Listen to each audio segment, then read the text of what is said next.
तर मित्रांनो, आज आपल्याकडं फॉर्च्युनर लिजेंडर आलेली आहे। लय दिवसाचं स्वप्न होतं की फॉर्च्युनरची नेमकी मजा काय असते आणि गाडीचा आनंद काय असते। आज मांजर सुंब्यावरून उदगीरला जात असताना एक छोटासा ब्लॉग बनवायचा होता। सामाजिक प्रश्नावर चर्चा, थोडेसे मुद्दे आपण डिस्कशन करू। तर चला राईड घेऊ। सांग्या बसमध्ये सगळ्यात पहिल्यांदा फॉर्च्युनरमध्ये बसायचं म्हणजे सीट लेवल ॲडजस्ट करावं लागते। कारण कसं आहे, गाडी कोणती बी असली तर बकासुराला ॲडजस्ट करणं गरजेचंच असतंय। सेप आणि साईजचा महत्त्वाचा प्रश्न आहे, ब्रँड कोणतं बी असू द्या। अरे बाप रे, अरे बाप आगमा।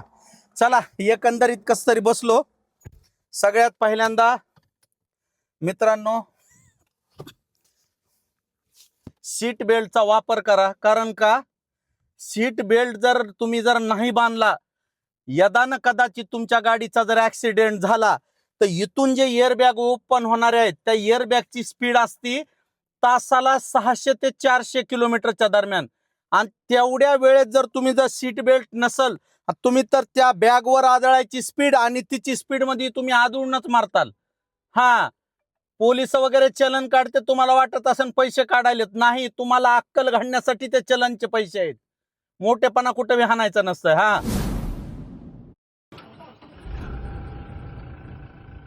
मित्रांनो, चालू हाताने कळालं बघा काय पॉवर असते ती इंजन मध्ये। Very good. गाडी ऑटोमॅटिक असल्यामुळे इथं बघा, फक्त का असं करणे, का ड्राईव्ह मोड, अरे सॉरी, आपल्याला रिव्हर्स टाकायची। कॅमेरा तुम्ही चेक करू शकता।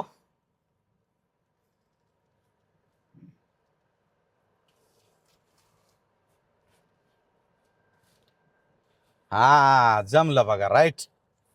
तर आता आपण येणार आहे ड्राईव्ह मोडला। हा, तर मित्रांनो, सगळ्यात महत्वाचं, डिफेंडरच्या नंतर जो भारतामध्ये माहोल करणारी गाडी आहे ती फॉर्च्युनर आहे मित्रांनो। आणि एक आपल्याला फॉर्च्युनर घ्यायचीच आहे, 1 महिन्यामध्ये आपली पण फॉर्च्युनर येणार आहे। त्याच्यासाठी एका मित्राकडून थोडंसं हिचं ट्रायल टेस्टिंग घेण्यासाठी आपल्याकडे गाडी ठेवलेली आहे काही दिवस।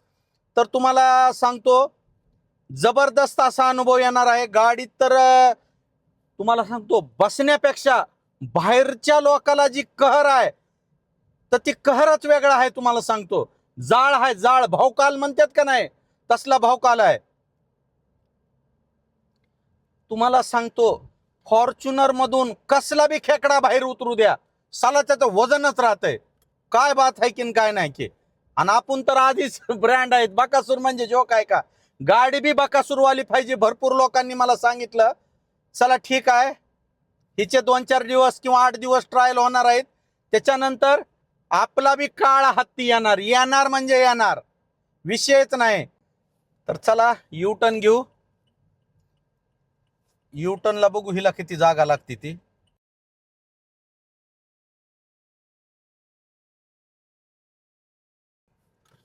चला, काय का असं स्मूथ वळाली।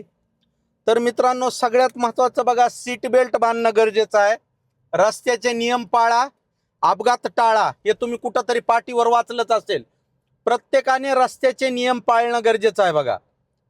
आणि तुम्हाला सांगतो, गाडी एवढी स्मूथ आहे, हे का गाडीचा रिव्ह्यू वगैरे नाही, तर मी गाडी चालवायलो त्याच्यामुळं असं वाटत नाही की एवढी मोठी गाडी माझ्या हातात आहे। एवढा मोठा इंजनचा पॉवर, मी एकदम एकदम स्मूथ आहे, एकदम स्मूथ। 80-90 न गाडी चालवली काही सुद्धा वाटत नाही बघा मित्रांनो। स्पीड लिमिट असल्यामुळे गाडी पळविता येत नाही आपल्याला, कारण गाडीला काय, एक्सिलेटरवर फक्त पाय द्यायचा, किती बी पळती गाडी। तर मित्रांनो, या छोट्याशा ब्लॉगच्या माध्यमातून सर्व जनतेला माझं आव्हान आहे, रस्त्याने चालताना पूर्वी नियम होता डाव्या हाताने चालावे, पण मध्ये मध्ये कसं होईल, डाव्या हाताने चालताना पाठीमागून भरधाव वेगात येणाऱ्या वाहनांची लोकेशन आपल्याला लक्षात येत नव्हती आणि आपल्याला वेळेत सावध होऊन साईडला सरकायचा चान्स सुद्धा भेटत नव्हता। ऍक्सिडेंट मध्ये कित्येक जणाला प्राण गमावावे लागले। पण आता आपण ज्या वेळेस रस्त्याने चालत असू त्यावेळेस प्रत्येकाने रोडच्या उजव्या बाजूने चालायचे, कारण ज्या वेळेस आपण येणार आहे त्यावेळेस समोरचं वाहन कोणतं आहे ते आपल्याला कळेल आणि आपण वेळेतच आपण सावध हो आणि बाजूला सरकू. तर मित्रांनो, रोडचे नियम पाळा, कारण का रोडचे नियम पाळताल तर अपघात टाळताल, हा माझं वाक्य आहे. कारण का भरपूर, आता बघा, भरपूर लोक विदाऊट हेल्मेट गाडी चालवतात. मला सांगा, आज तुमच्यावर हेल्मेटचे ह्याचे त्याचे म्हणजे फाईन लावल्या जातात. कशासाठी लावल्या जातात? आता मी हॉस्पिटलमध्ये ड्युटी असल्यामुळे मला काही गोष्टी माहिती आहेत. कशा? प्रत्येक वेळेस रोड ॲक्सिडेंटमध्ये हेड इंजुरी जास्त असती मोटरसायकलच्या ॲक्सिडेंटमध्ये, आणि त्याच्यामध्ये त्याला जीव गमवावा लागतो, हे लक्षात ठेवा.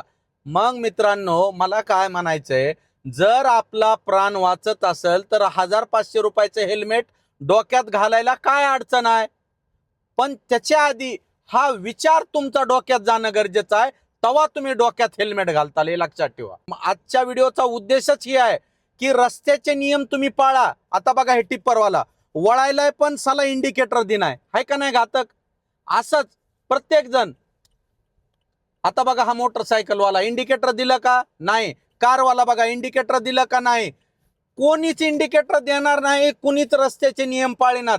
आज सांगतो तुम्हाला, कोणत्याही आजारापेक्षा सगळ्यात जास्त मृत्यू होण्याचं कारण रोड ॲक्सिडेंट आहे मित्रांनो. एक लक्षात ठेवा, एखादा जर आजारी व्यक्ती अवेळी जर जीव देत असेल तर त्या घरच्यांना किती मोठं संकट येतंय.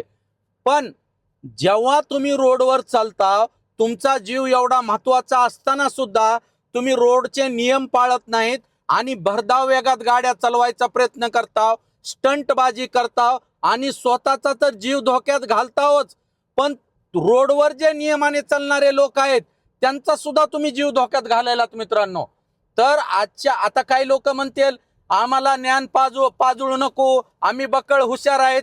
अरे ए झाकण झुल्या, जेव्हा तुझा ऍक्सिडेंट होईल का नाही, पोत्यात भरून आणावं लागेल, पोत्यात. हा, आम्ही पीएम रूम मध्ये अशा काही बॉडीज बघितल्यात, 4-4, 5-5 तुकड्यामध्ये ट्रक खाली गेलेल्या, कुठं काय गेलेल्या, पोत्यात भरून आणलेले लोक आहेत, लक्षात ठेवा. हो का, रोडला मीपणा आणि स्वतःचा शहाणपणा आणि बापदादाची झागिरी दाखवायची नाही. कायदे में रहोगे तो फायदे में रहोगे. रोड सुरक्षा ही सगळ्यात महत्वाची आहे. रोडने प्रवास व्हीआयपी लोक करतात, गरीब लोक करतात, महाराज लोक करतात, प्रत्येक प्रकारचा माणूस, गरोदर स्त्रिया करतात, सगळे काही ह्या रोडनं प्रवास करतात. आणि मला एकच म्हणायचंय की रस्त्याचे नियम पाळा आणि अपघात टाळा मित्रांनो. आजकाल रस्ते चांगल्या प्रकारे झालेले आहेत, त्यामुळे गाडीचा वेग नियंत्रणात ठेवा. 70-80च्या स्पीडनं गाडी चालवा. 4 व्हीलर असेल तर लवकर निघा, वेळेत पोहोचा. विनाकारण उशीर करून तुमचा वेळ सगळा रोडवर वाचवायच्या नादात पडू नका मित्रांनो. तुमचा पण जीव महत्वाचा आहे आणि समोरून जो व्यक्ती यायलाय त्याचा सुद्धा जीव महत्वाचा आहे. रोडचे नियम पाळा, हेल्मेट घाला, सीट बेल्ट बांधा, अशा प्रकारे सिग्नलला थांबा, आपल्या रोडची लाईन पकडून चला. समोरच्या गाडीला रात्री त्रास होईल असे बल्ब बसवू नका. नेहमी समोरच्या गाडीला अप्पर डिप्पर देण्याचा प्रयत्न करा.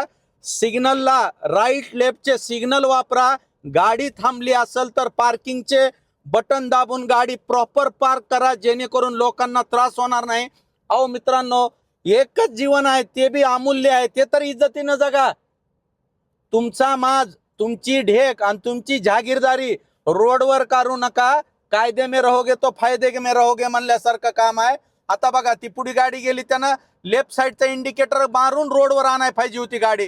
त्याची साईड बघा, एक टायर कंप्लीट सेंटर होऊन आहे. तर असे नियम मित्रांनो, हे सोपे वाटतात, पण हे खरंच खूप महत्वाचे नियम आहेत. याच्यापासून तुम्ही कित्येक अपघात वाचवू शकता आणि तुम्ही सेफ राहू शकता. मला आजच्या व्हिडिओच्या माध्यमातून एवढंच म्हणायचंय की भारतामध्ये कोणत्याही रोगापेक्षा, कोणत्याही आजारापेक्षा मृत्यू होण्याचं जास्तीत जास्त प्रमाण म्हणजे तुमचे रोड ॲक्सिडेंट आहेत मित्रांनो. हळू जा, वेळेत निघा, लवकर पोहोचा आणि हळू जा आणि सुरक्षित जा. आजच्या व्हिडिओच्या माध्यमातून एवढं तुम्हाला सांगायचंय. हो का, तुम्हाला जर वाटत असेल बाकासूर शानपणा मारित असेल, काय माय बहिणीवर शिव्या द्यायच्या ती द्या, मला काय फरक पडत नाही. कारण हा नियम आणि मी जे 4 शब्द बोललेत हे तुम्हा सर्वांच्याच फायद्याचे आहेत. त्याच्यामुळं मला तुम्ही माय बहिणीवर शिव्या बी दिला होता, मला काही फरक पडत नाही, पण मी जे सांगितले त्याचा एकदा नक्की बारकाईनं विचार करा मित्रांनो. आणि सगळ्यात जाता जाता महत्वाचं, 18 वर्षाच्या खालील आपल्या लहान मुलांना लाडाचा पुळका दाखवून कोणतीही फोर व्हीलर हातात देऊ नका. आणि देऊच नका, आणीचा विषयच नाही, फोर व्हीलर देऊच नका. कारण का, त्याला त्याच्या वेगावर आणि विचारावर नियंत्रण नसल्यामुळे त्याचा आणि दुसऱ्याचा अपघात होण्याची दाट शक्यता आहे मित्रांनो. पाठीमागे इतिहासातल्या ऍक्सिडेंट काळा नाबालिक मुलांनी भरपूर भरधाव वेगामध्ये 5-5 मित्र गमावलेले आहेत एकत्र गाडीमधले.